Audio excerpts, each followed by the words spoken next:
Shalom, haleluya, saudara yang terkasih dalam Tuhan. Kembali dalam program memulai hari bersama Kristus dengan saya Giri Tengger dan Arti Indira Pardede. hari ini kita akan kembali berdoa, membaca firman Tuhan dan merenungkan firman Tuhan. Dan sebelum kita memulainya, mari kita bersatu di dalam doa. Bapa yang kami sembah di dalam nama Tuhan Yesus Kristus, terima kasih buat pagi hari ini Tuhan, buat segala kebaikan-Mu dalam kehidupan kami. Kami ingin merenungkan firman-Mu Tuhan, dan biarlah kasih-Mu, penyertaan-Mu yang sempurna selalu ada dalam kehidupan kami dan keluarga kami. Terpujilah Engkau Yesus Allah kami, haleluya, amin. Amin. Tema renungan kita pada hari ini adalah rasa haus yang mengguncang sorga.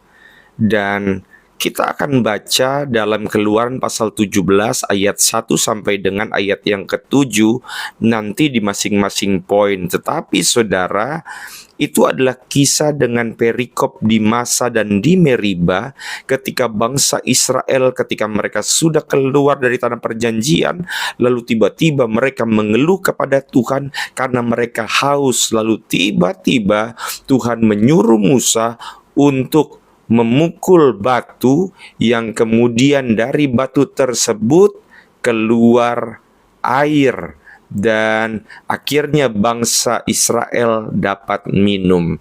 Dan saudara yang terkasih dalam Tuhan Yesus Kristus, bayangkan Anda berada di tengah gurun di mana matahari terik tanpa ampun membakar kulit dan tidak ada setetes air pun terlihat. Setiap langkah seakan semakin memberatkan, membuat kerongkongan semakin kering. Begitulah keadaan bangsa Israel saat itu. Mereka haus dan tak tahu kemana lagi harus meminta tolong. Ketika semua tampak mustahil, Tuhan menghadirkan keajaiban. Dari keputusasaan mereka, Tuhan justru menunjukkan kuasa-Nya. Mari kita lihat bagaimana kisah ini relevan dengan kehidupan kita. Kita baca di ayat yang pertama dan ayat yang kedua.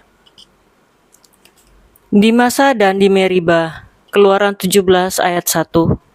Kemudian berangkatlah segenap jemaah Israel dari padang gurun Sin, berjalan dari tempat persinggahan ke tempat persinggahan, sesuai dengan titah Tuhan.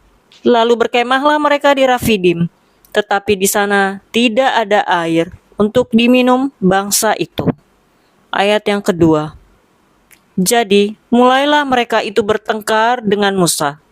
Kata mereka, "Berikanlah air kepada kami, supaya kami dapat minum." Tetapi Musa berkata kepada mereka, "Mengapakah kamu bertengkar dengan aku? Mengapakah kamu mencobai Tuhan?" Poin yang pertama, saudara, memahami kebutuhan kita dan menghadapinya dengan iman. Saya ulangi, memahami kebutuhan kita dan menghadapinya dengan iman. Dalam ayat ini, bangsa Israel mulai mengeluh kepada Musa tentang air minum. Mereka bahkan bertanya, "Mengapa kamu membawa kami keluar dari Mesir untuk membunuh kami?" Kekurangan air membuat mereka cemas dan kehilangan harapan. Tetapi mereka tidak menghadapinya dengan iman, melainkan dengan keraguan. Saudara yang terkasih, saat berada dalam tekanan atau kekurangan, kita seringkali berfokus pada masalah kita tanpa melihat kebesaran Tuhan.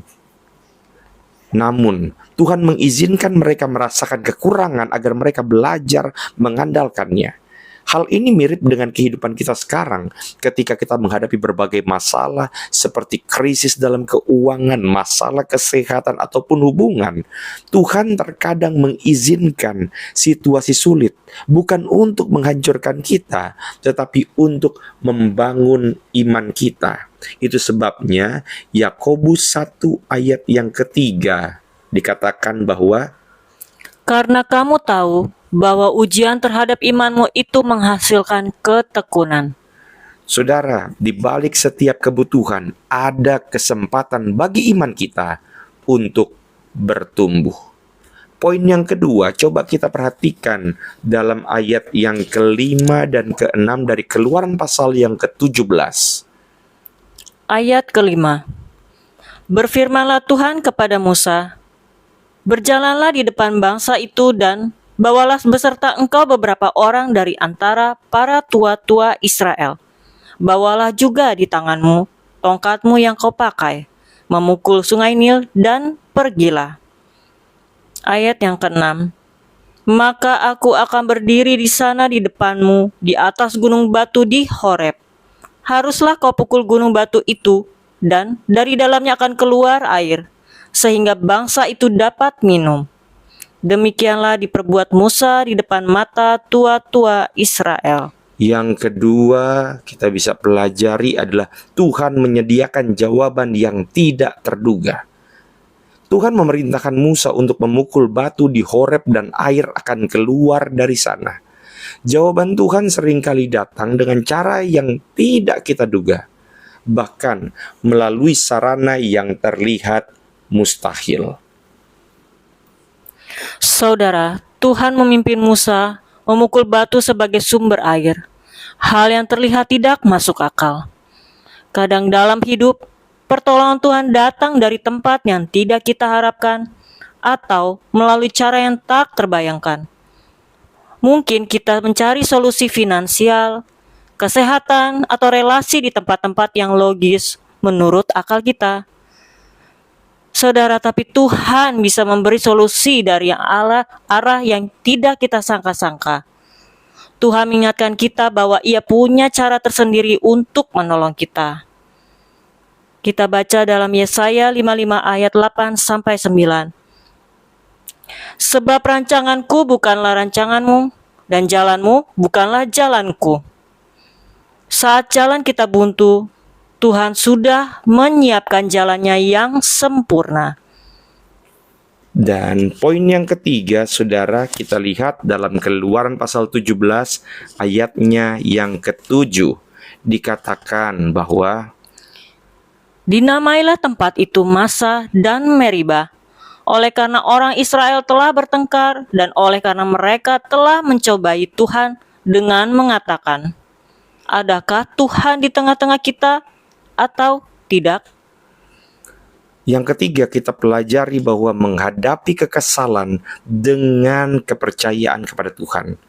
Di ayat yang ke-7 dikatakan bahwa tempat ini dinamai Masa dan Meribah sebagai peringatan tentang bagaimana bangsa Israel bertengkar dan mencobai Tuhan dengan ketidakpercayaan mereka.